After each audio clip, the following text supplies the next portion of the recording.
거기 문제를 상중하로 나눈 이유는 딴 게 아니고, 나중에 그 채점이 끝나고 나면 대략적으로 실제 시험에서 한 몇 점 정도 될지를 이야기를 좀 하려고. 그래서 저희 모의고사가 항상 보면 약간 시험보다 약간 수준이 높아요. 근데 이번에 이제 그 수준을 좀 최대한 맞추려고 상중하로 일부러 이제 기입을 해서 조금 정리를 한 거니까, 나중에 이제 환산이 되면 어떻게 돼야 될지 이걸 좀 정리를 해서 말씀을 같이 드릴 거예요.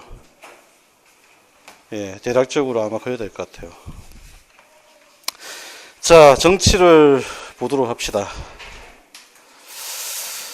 정치는 시험 문제 나올 파트가 한 6파트 정도밖에 안 돼서 문제를 어쨌든 공부를 하실 때는 거기 좀 집중을 하시기 바랍니다. 첫 번째는 정치 사상이 일단 가장 핵심이고요.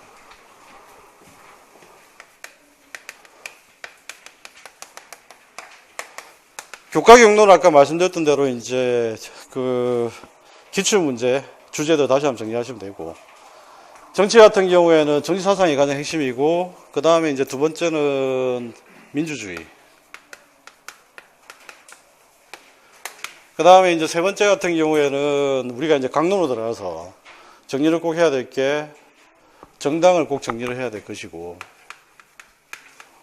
그 다음에 이제 정당이 선거 제도를 만들고 치르죠.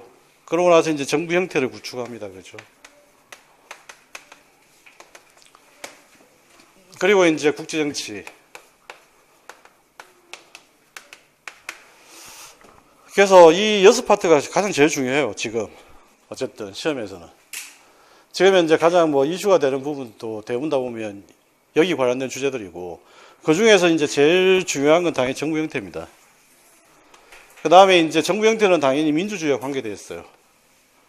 그래서 이제 이 부분들을 나중에 같이 문제를 한번 다뤄볼 계획이고, 오늘 문제에서도 아마 이것과 이것을 연결한 문제가 만들어져 있을 거예요. 그래서 이걸 나중에 꼭 확인하시고, 그 다음에 이제 정당이라고 하는 걸 중심으로 해야 된다. 이건 대의제 민주주의 핵심이기 때문에 정당과 선거제도는 꼭 잊지 말아야 될 게 뭐냐면 대의제 민주주의 핵심이다. 이거.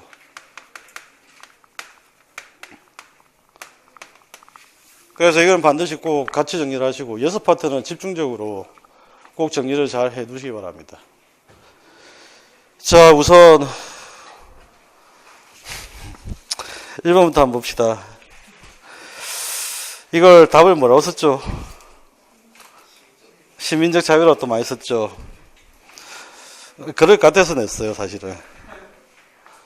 그러니까 이 문제는 사실은 언제 만들어 놓은 거냐면 2013년도에 사실은 제가 만들어 놓은 문제예요.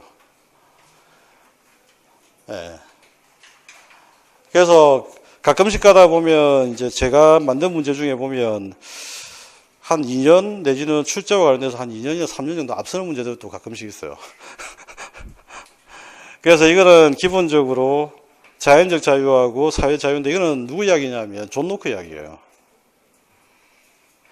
그래서 기출문제 나와 있는 자연적 자유를 루소로 오해를 하시면 안 됩니다. 그거는 예전에 나왔던 자연적 자유는 로크 이야기였고, 그 다음에 이제 최근에 나왔던 자연적 자유는 루소 이야기예요. 그래서 일단은 구별을 좀 하실 겸, 그 다음에 혹시나 비슷한 문제고, 그 다음에 루소하고 로크 같은 경우는 어쨌든 돌아가면서 출제가 될 수 있는 거니까, 그 차원에서 일단 문제를 한번 출제를 해본 겁니다. 아니야 다를까 시민적 자유를 많이 적었다고 하니까 일단은 의도대로 된 거죠. 자, 제시문을 먼저 한번 확인합시다. 다음 어느 계몽사상가의 자유에 대한 개념을 해석한 글이다. 읽고 기억 내연에 들어야 적절한 개념을 쓰라고 했는데, 자유는 자연적 자유와 기억은 일단 모르겠습니다. 그죠? 일단 제껴두고, 자연적 자유란 자연상태에서 인간이 누리는 자유로서 지상의 우월한 권력으로부터 자유로운 것으로서 타인의 의지나 입법권에 구속되지 않고, 이런 표현이 있습니다. 이 말은 무슨 말이냐면 타인의 의지나 입법권에 구속되지 않는다는 말은 이 의지하고 입법권의 주체는 누구죠? 주체는 누구예요? 타인이죠. 타인이죠. 그러니까 자연상태라고 하는 것은 뭐냐면, 자연상태는 마치 보면 연쇄살인범하고 거의 비슷해요. 자연상태 인간은 연쇄살인범하고 거의 비슷해요. 그 연쇄살인범 중에 보면 이제 자기가 법의 집행자로서 인간을 처벌하는 연쇄살인범들이 가끔씩 있어요. 그게 뭐냐면 자연상태의 모든 인간들이 그런 권한을 가지고 있다고 보는 거예요. 그러니까 기본적으로 자연상태에서 우리가 이해를 해야 될 건 뭐냐면 자연상태의 인간은 스스로 법을 만들고 스스로 집행을 할 수 있다라고 하는 것, 이게 기본적으로 누구에게나 주어져 있다라고 하는 것, 이게 자연상태예요. 그러면 어떤 경우에 스스로 법을 만들어서 스스로 집행을 하지? 로크의 주장에 따르게 되면 소유가 침해당했대요. 그리고 이 소유의 내용에는 세 가지가 있죠. 기본적으로 생명, 신체, 재산이라고 하는 자연권의 내용이 속합니다. 그러니까 자연권의 핵심은 소유라고 하는 개념이고, 이 소유의 내용은 생명과 신체와 재산이고, 그 다음에 이제 이것이 침해당했을 때 침해를 당하게 되면 자신이 법과 그 다음에 집행자로서의 수행을 하는 거지. 그때 수행한다는 말이 무슨 말이지? 타인에게 보복을 하거나 아니면 손해배상을 청구하는 거죠. 보복 또는 손해배상을 청구하는 거. 이걸 인정하는 게 바로 이게 뭐냐면 자연법이에요. 그래서 자연상태라고 하는, 로크가 이야기했던 자연상태라고 하는 건 방금 말씀드렸던 대로 지금 현재 자연법의 구속을 받을 뿐이에요. 그런데 문제는 이제 어디서 문제가 생기죠? 전부 다 자기가 법이라고 하지. 전부 다 자기가 법이라고 하니까 실제적으로 다툼이 해결이 안 될 수도 있다는 거예요. 극단적으로 갔을 때는. 그러니까 극단적으로 갔을 때는 해결이 안 될 수도 있다. 그러면 이제 어떻게 해야 되냐면 뭘 만들어야 되죠? 정치사회를 만들어야 됩니다. 정치사회를 만들고 이 정치사회에서 자연법을 대체할 만한 뭐가 필요하죠? 법이 필요하죠. 그러니까 당연히 법이 필요하니까 법을 먼저 만들어야 되니까 입법권이 필요해. 그리고 이 입법권에 따라서 집행을 담당하는 사람이 사법권이에요. 이해가 되셨나요? 이게 이제 소위 말하는 로크가 이야기했던 기본적인 논리입니다. 그래서 정치사회를 만든 다음에 이런 것들을 만드는 것, 이게 바로 뭐예요? 사회계약이고, 이게 뭐죠? 통치계약이고. 그래서 우리가 이제 로크의 계약을 뭐라 부르지? 이중계약이다라고 부르는 겁니다. 이거는 누구의 해석이냐면 바크라고 하는 정치학자의 해석이에요. 그리고 이 두 개를 포함해서 광의의 사회계약, 이런 표현을 씁니다.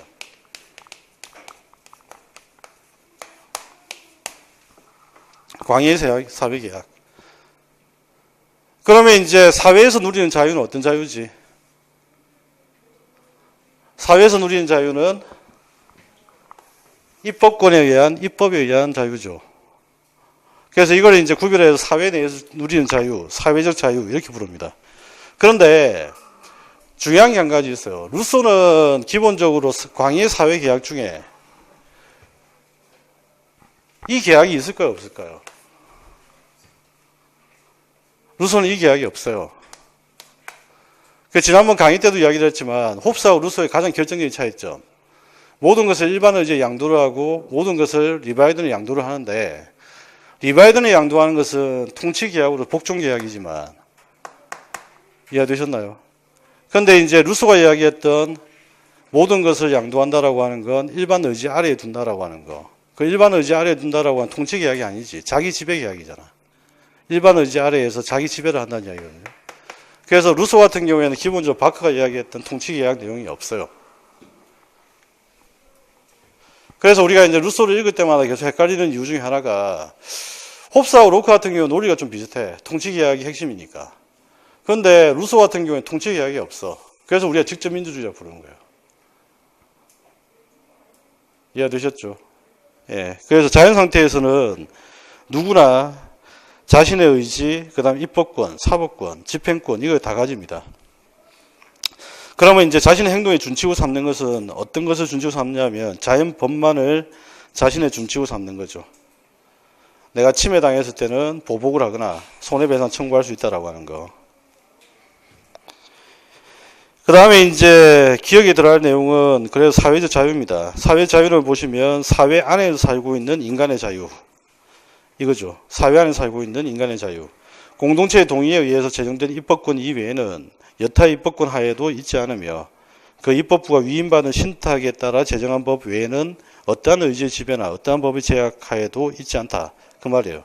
근데 이게 루소와 답이 되려면 뭐가 있어야 되냐면 일반 의지라는 표현이 등장해야 되고 일반 의지 아래에 법이 만들어진다는 표현이 있어야 돼요. 무슨 말인지 아시겠죠? 일반 의지 하에서 법이 만들어진다. 그 표현이 꼭 있어야 된다. 자, 그래서 자연적 자유하고 사회적 자유로 나누었던 건 로크다라고 하는 거.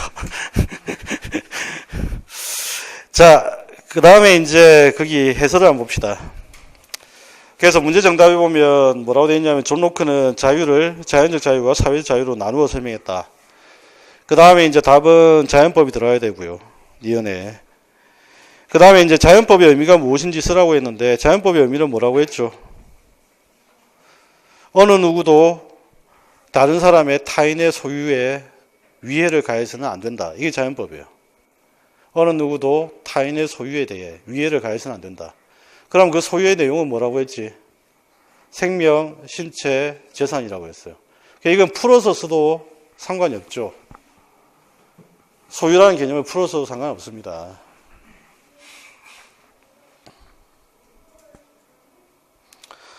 그 다음에 이제 존 로크가 말했던 자연상태의 결함이 무엇이냐라고 하는 건데 그 결함은 뭡니까? 그렇죠. 완벽한 사법권의 부재. 그러니까 완벽한 소유를 보장받을 수 없다라고 하는 거.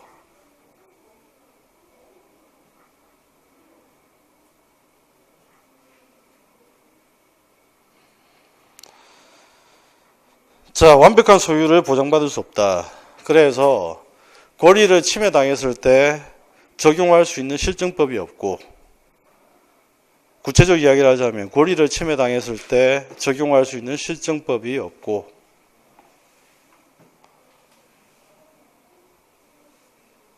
그 다음에 두 번째 구제를 청구할 수 있는 재판관이 없고 구제를 청구할 수 있는 재판관이 없고 그 다음에 이를 집행할 수 있는 권력이 없다. 이를 집행할 수 있는 권력이 없다.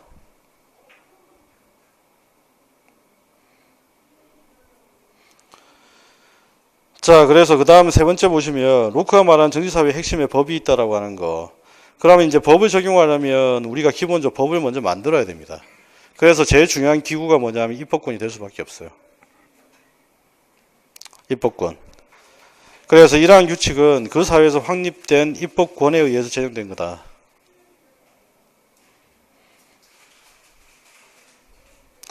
그래서 우리가 이제 로크의 주권, 그 주권을 명칭을 어떻게 붙이죠? 의회 주권. 이런 명칭을 갖다 붙이죠. 의회 주권. 의회 주권이라고 하는 것을 바탕으로 해가지고 영국에서 만들어진 정부 형태가 뭐예요? 의원 내각제. 그래서 이때 이제 의회 주권을 바탕으로 해서 진행되었던 정치적인 모습을 우리가 의회주의라 부르고 그 다음에 의회 안에 뭐가 있냐면 사무실이 하나 있어요. 의원들이 결정한 사안을 이제 집행하는 사무실이죠. 이걸 뭐라 부르냐면 캐비넷이라 불렀거든. 그런데 이 사무실이 점점 커져. 그래서 이제 의회하고 독립된 공간으로 떨어져 나갑니다. 이게 바로 뭐죠? 내각입니다. 그러니까 원래 내각은 뭐 그냥 이야기를 하자면 의회 의원들이 결정한 사안을 그냥 집행하는 단순한 전달자에 불과했어요. 그런데 이게 이제 현대로 오면서부터 이 사무실이 크기가 커졌고 할 일이 많아졌던 거지.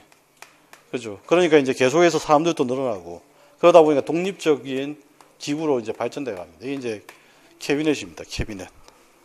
내각의 뜻이죠. 자, 그 다음에 이제 네 번째. 올해, 행정고시 2차 문제도 뭐가 나왔었냐면 포괄정당하고 그 다음에 대중정당을 그 다음에 카르텔정당 구별하는 내용을 출제가 된 적이 있어요. 올해 2차 문제 확인해 보니까. 그래서 일단은 여러분들 알아두셔야 되는 게 대중정당, 그 다음에 포괄정당, 그 다음에 이제 역사적인 어떤 진행 과정으로 따지면 정당의 발전은 어떻게 이루어집니까? 역사적인 전개 과정에서는 엘리트 중심의 무슨 정당이죠? 간부 정당으로 시작을 해서 그 다음에 두 번째 어떤 역사적 단계를 거치죠? 예, 대중정당으로 넘어가게 되고 그 다음에 세 번째는 포괄정당으로 넘어가게 되고 그 다음에 이제 네 번째는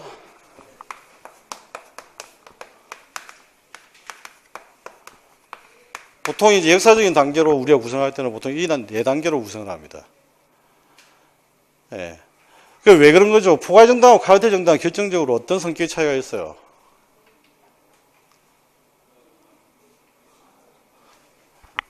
아직 여기까지는 정당은 국가기관이 아니에요. 근데 국가기관적 성격을 가지게 되는 건 어디냐면 여기서부터요. 카르텔정당이 되면서부터. 그래서 일단은 역사적으로 이제 이야기를 하자면 간부정당은 어떤 이제 정치적인 어떤 사회적 배경을 가지고 있냐면 제도적 배경이 제한선거라고 하는 배경을 가지고 있죠. 그 다음 대중당 같은 경우에는 본격적으로 보통선거 제를 바탕으로 합니다. 이거는 이제 이것도 마찬가지고 이것도 마찬가지예요. 근데 결정적으로 이제 차이 나는 건 대중당은 어떤 정치를 하죠? 계급 정치라고 하는 것을 바탕으로 하게 되고 이쪽은 탈계급 정치를 하게 되잖아. 그래서 우리가 이걸 뭐라고 부르냐면 배경이 탈이데올로기 이걸 배경으로 합니다. 그죠? 탈이데올로기. 됐나요? 그러고 되고 이제 포괄정당이라고 하는 건 방금 이야기했던 대로 국민을 위한 정치. 그래서 계급 초월입니다. 초계급적이죠. 초계급적. 그 다음에 이제 간부정당의 대표의 성격은 어떻게 돼요? 간부정당의 대표의 성격은 이거는 이제 헤이우드 분류와 좀 다른데 예, 신탁이라는 개념이죠. 대중당은 어떻게 되죠? 예, 이거는 이제 대리적 의미인데 영어로는 대리하고 똑같은 표현이에요. 근데 대표라 쓰기도 하고 책마다 대리라고 쓴 책도 있습니다. 이건 좀 다르고 이쪽은 어떻게 되죠? 이쪽은 기업적 중개자. 중개자입니다. 중개자. 이쪽은 어떻게 되죠? 아예 국가기관화 되죠. 이쪽은. 그래서 대표선거와 관련돼서도 이런 식으로 성격의 변화가 있었다라고 하는 거. 이 흐름을 좀 일단 바탕으로 좀 가지고 있어야 됩니다. 물론 이제 강원택 교수 같은 분들은 이런 역사적인 전개 과정의 어떤 정당 논의가 적합하지 않다고 비판을 하기도 하는데 일반적으로는 이렇게 설명을 해요. 일단. 그거는 뭐 소수 의견도 있다라고 하는 거. 그냥 그거는 한번 들어두시면 되고요. 자, 그래서 다음 역사적으로 등장한 정당 유형과 관련되는 글이다. 읽고 기억연에 해당한 용어를 순서대로 쓰라. 포괄정당은 기업과 같이 특정 이데올로기를 표방하기보다는 특정 이데올로기를 표방하는 정당, 계급 정치를 하는 것은 대중정당이죠. 대중정당이 되는 거고 다양한 선호를 포괄적으로 대표해서 정권을 창출하는 데 주력하는 정당, 이게 바로 포괄정당입니다. 그리고 포괄정당 같은 경우에는 말씀드렸던 대로 대표의 성격은 중개자적 성격을 가진다. 이거 좀 알아두시고 시민사회의 관계에서 대중정당은 어디에 있죠? 네, 시민사회 안에서 부분을 대표하는 거예요. 그런데 포괄정당이 되면 시민사회 거리가 멀어지죠. 그리고 어떻게 되냐면 시민사회와 중개를 하려고 해요. 왜냐하면 시민사회 안에서 부분을 대표하는 게 아니잖아. 근데 대중당은 안에서 부분을 대표하지만 직접적으로. 이해되시나요? 그러니까 이쪽은 당원이 바탕이 되어 있지만 이쪽은 주로 상대하는 사람들이 유권자지. 유권자. 이쪽은 당원이고 이쪽은 유권자예요. 유권자.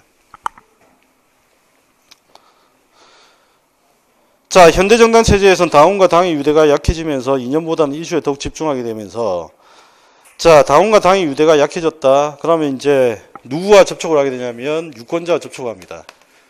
그럼 유권자와 접촉을 하려면 일단 기본적으로 어떻게 돼야 됩니까? 일단 잘생겨야 되죠. 일단 이뻐야 되죠. 유권자와 이제 접촉을 하려면 당연히 뭐가 돼야 되냐면 이미지가 구축되어 있어야 되고, 그 다음에 유권자와 접촉한다는 말은 당연히 유권자를 설득해야 돼요. 그럼 뭐로 설득해야 되냐면 이슈를 잘 정해야 되는 거지. 이렇게 되면서 이제 누가 중요한 역할을 담당하게 되지? 선거 전문가. 자, 그렇게 되면서 선거 전문가 집단의 위상이 더욱 중요해졌고, 그 결과 이 집단을 중심으로 하는 정당 모델이 1980년대 초반에 파네비앙코에 의해 제시되기도 했다. 선거 전문가 정당적 성격을 가진다. 자, 해설을 한번 봅시다. 거기 보면 이제 해설 및 확인해 보면 순차적이고 일방향적 정당 조직 진화의 모습입니다. 간부정당 혹은 엘리트 정당의 형태로부터 노동계급의 선거권 획득, 그 다음에 사회주의 정당의 출현과 함께 누가 정당을 출현하냐면 대중정당이죠. 기출문제에서는 어떻게 표현이 등장했냐면 대중통합정당이라는 표현이 등장해요. 그러니까 이것도 역시 표현이 대중정당이라고 이야기하기도 하고 대중통합정당이라고 이야기를 하기도 합니다. 자, 여기서 나타나는 대로 노동계급을 대표하고 사회주의 정당 이런 성격을 갖춘다. 그래서 어떤 정치를 하냐면 계급 정치를 주로 하게 됩니다. 그래서 계급 정치와 이념적 정체성의 약화 등 경제 사회적 변화, 여기다 밑줄 치고요. 계급 정치와 이념적 정체성이 약화되었다. 경제 사회적 변화가 되었다. 이 말은 사회가 이데올로기 사회에서 탈이데올로기 사회로 바뀌었다는 이야기지. 그 다음에 이게 바로 이제 포괄정당의 등장 배경을 그냥 한마디로 이야기하면 이렇게 설명할 수 있어요. 포괄정당의 등장 배경. 계급정치와 이념적 정체성 약화 등 경제사회적 변화로 인해서 발생했다. 나중에 혹시나 글을 쓰게 되면 활용해야 되니까 그걸 좀 잘 활용을 하시고, 그 다음에 이제 국가에 대한 의존도 증가 이런 표현이 등장하면 카르텔 정당입니다. 국가에 대한 의존도 증가. 이게 이제 카르텔 정당의 키워드죠. 국가에 대한 의존도 증가.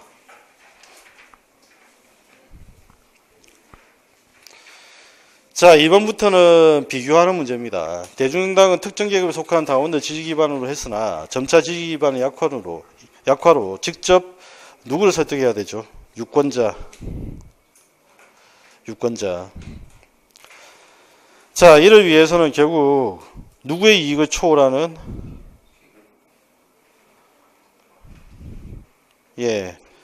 특정 계급의 이익을 초월하는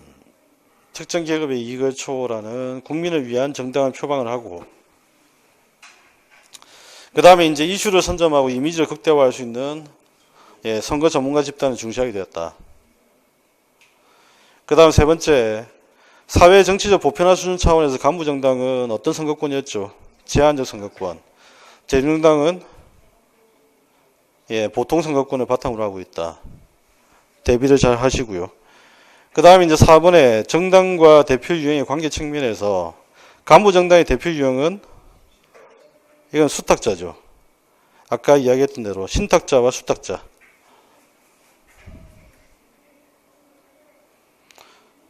그러면 이제 누가 신탁을 하는 거예요? 그렇지. 일단은 신탁을 하는 사람이 있고 받는 사람은 뭐야? 수탁이지. 그럼 뭐라고 적어야 돼? 신탁자로 적어야 돼요? 아니면 수탁자로 적어야 돼요? 수탁자로 적어야 되겠지. 그 다음에 대중정당의 어떤 대표 유형은 말씀드렸던 대로 대표라고 쓰기도 하고, 그 다음에 아니면 대리인이라고 쓰기도 합니다. 원어는 똑같습니다. 여기서 쓰는 표현은. 근데 책마다 번역이 좀 틀려서 그래요. 이 데리게이트라고 하는 표현은 똑같아요.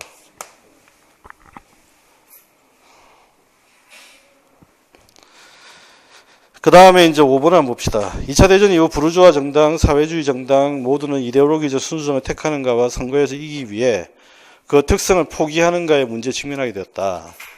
언제죠, 이때가? 언제죠? 항상 우리가 이제 2차 대전 이후에 어떤 대전환의 기점은 68년 68혁명입니다. 기본적으로. 아시겠나요? 6.8혁명이 기본적으로 계기로 해서 이데올로기 중심의 어떤 사회운동에서 뭐로 바뀌죠? 탈이데올로기 중심의 사회운동으로 바뀌지. 그래서 등장한 사회운동이 뭐예요? 신사회운동이죠. 신사회운동.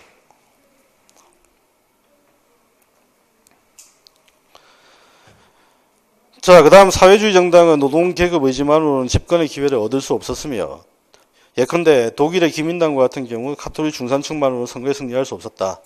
따라서 이들 정당은 포괄 정당으로 변화를 하게 됩니다. 포괄 정당으로 변하게 됐다. 나중에 그 독일의 나중에 선거제도도 한번 우리나라 선거제도와 관계돼서 정리를 좀 해야 되는데 어쨌든 지금 이제 독일 같은 경우에 대정당이 두 개가 기본적으로 있어요. 그 다음에 이제 소정당이 있거든요. 그래서 독일의 어떤 선거 결과에서도 보면 선거제도와 관련돼서 대정당이 조금 이익을 보는 점이 많아요, 되게. 그래서 일단 잊지 마셔야 되는 건 독일의 경우에는 대정당과 소정당이 섞여 있다라고 하는 거. 예, 요 정당의 어떤 환경을 좀 잘 이해를 하셔야 됩니다. 자, 그 다음에 이제 B형 1번 문항으로 한번 봅시다.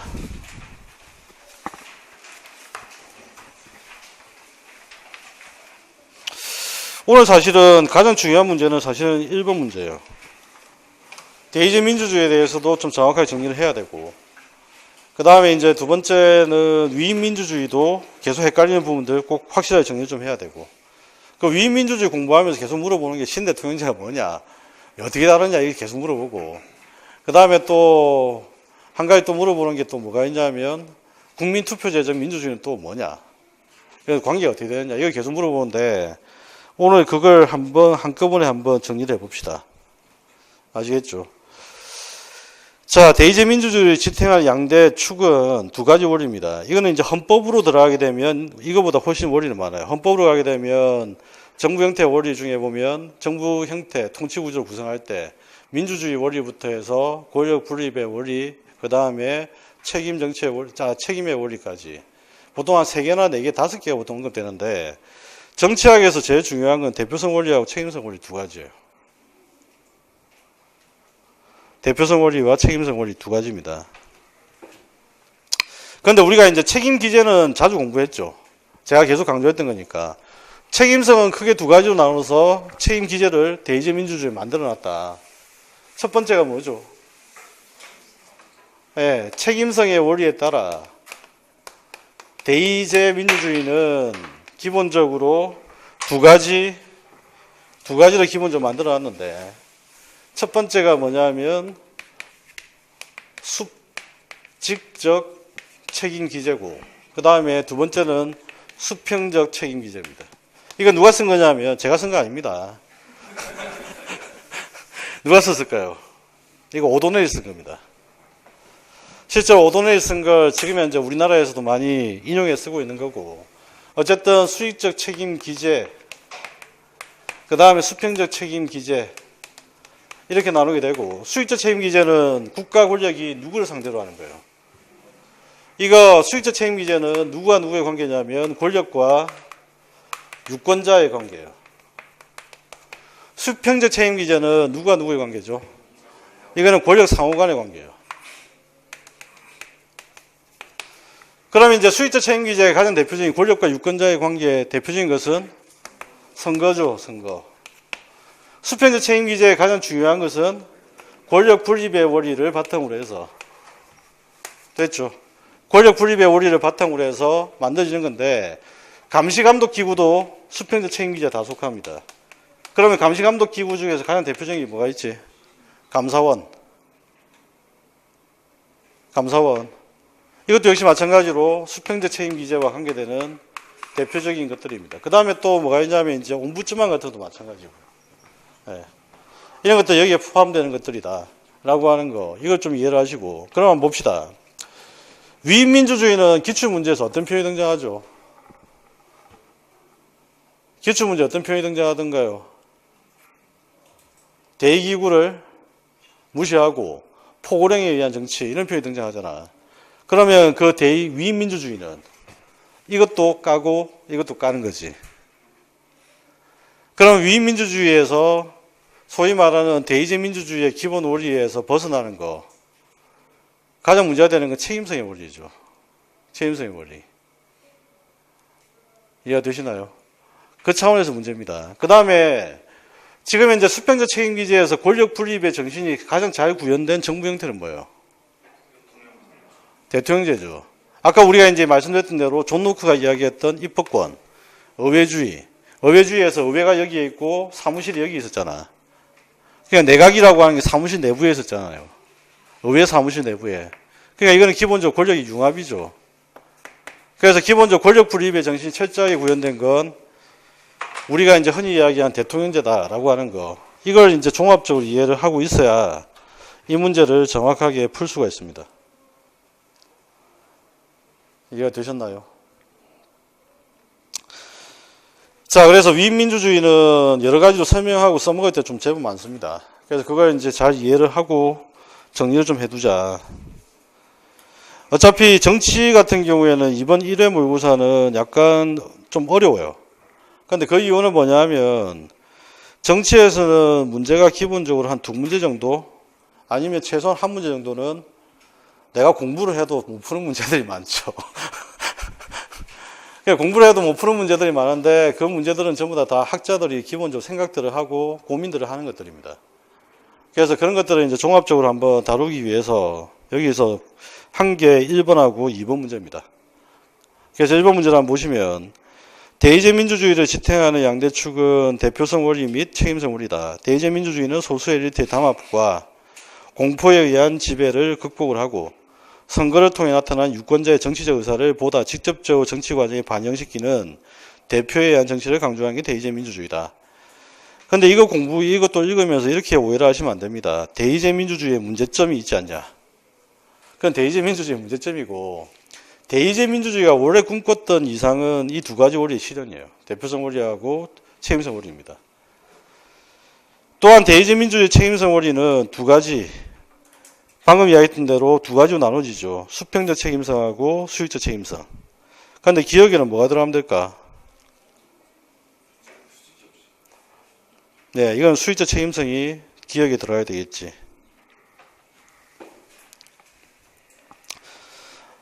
그 밑에 내용들을 보면 그래 되어 있습니다. 그렇죠? 자, 그 다음에 이제 니은에는 수평적 책임성이 들어가야 되고요. 그 다음에 이제 위민주주의가 어떻게 책임 정치를 훼손시키는지, 책임성의 원리를 어떻게 훼손시키는지, 이걸 이제 설명해 놓고 있어요.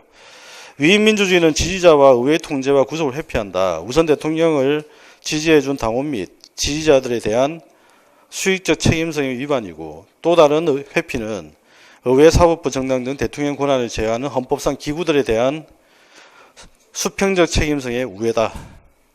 그래서 이런 책임성을 유린하는 위민주주의, 이걸 잘 기억을 하셔야 됩니다. 책임 정치를 훼손시킨다. 대통령이 설정한 목표 정책, 이번에 그 조선일보에 이틀 전에 조선일보 일면기사에 뭐가 나왔죠? 혹시 보신 적 있으세요? 예, 저기에 대해서도 살펴봐야 됩니다. 마음에 안 들더라도. 그 조선일보 일면기사에 보면 뭐라고 되어 있었냐면, 그 기사가 있었죠. 지금 현재 국민들의 지지에 기대어 있는 정부. 그래서 이제 그 정부가 이제 뭐라고 이야기를 하냐면, 포퓰리즘. 그 다음에 국민들의 지지에 기반을 둔 제왕적 대통령제. 이러면서 이제 문 정부를 이제 조선일보 일면기사에서 까고 있었거든요. 근데 이제 거기서 말한 제왕적 대통령제가 나중에 저기 이번에 나중에 내용들과 연계되어 있어요. 그 다음에 또 한 가지는 제왕적 대통령제가 되면 필연적으로 나타날 수 있는 현상이 뭐죠? 독재나 위민주주의 현상이 나타날 수 있죠.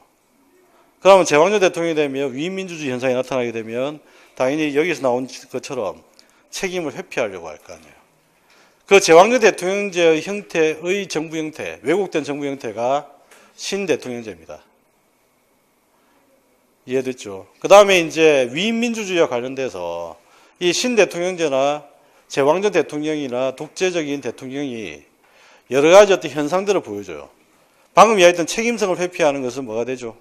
위민주의가 되는 것이고, 그 다음에 이들이 지금 현재 포퓰리즘이나 선동을 통해서 국민 투표를 가지고 지지 기반을 만들어가는 건 국민 투표제적 민주주의가 되는 거예요. 그걸 이제 잘 써먹었던 사람이 드골입니다. 드골. 그러니까 드골이라고 하는 신대통령의 형태가 기본적으로 위민주주의 현상도 보여줬고, 그 다음에 또 한 가지는 뭐도 보여줬지? 그렇죠. 국민투표제적 민주주의도 활용을 했던 거예요.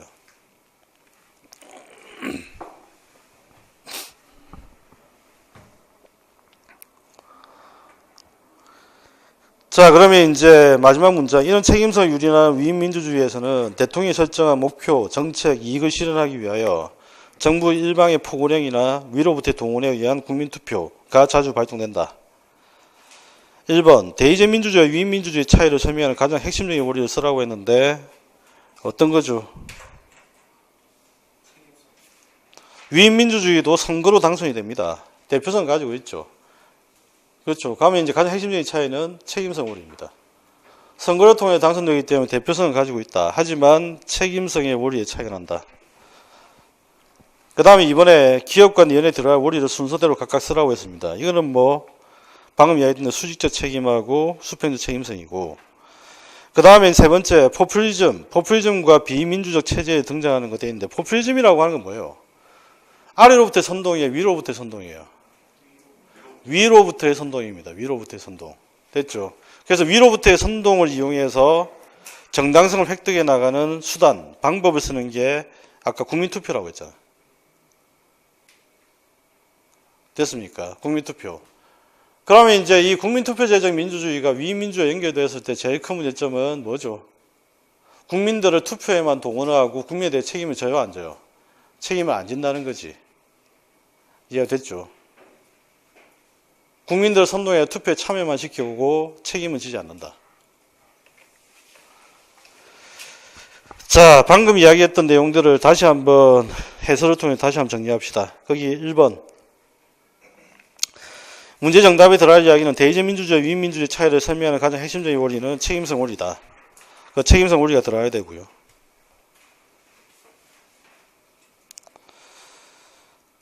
왜 그러냐라고 했을 때 위민주주의는 대의제 민주주의에서 강조하는 책임성 원리를 무시합니다. 그죠? 차이는 책임성 원리다. 그 다음에 이번에 수익적 책임성하고 수평적 책임성. 그 다음에 3번. 포퓰리즘은 비민주 체제에서 국민들을 선동하고 그 다음에 수직적 책임을 지지 않는 어떤 민주주의? 예, 국민투표제적 민주주의가 종종 나타난다.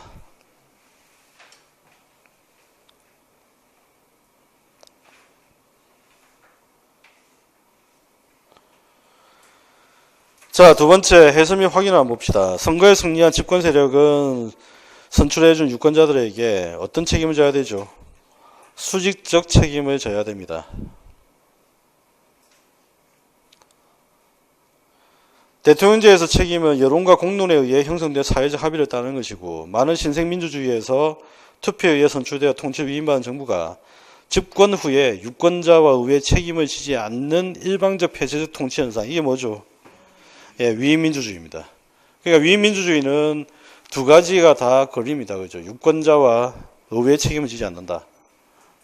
대표 기관들에 대해서 책임을 지지 않는다.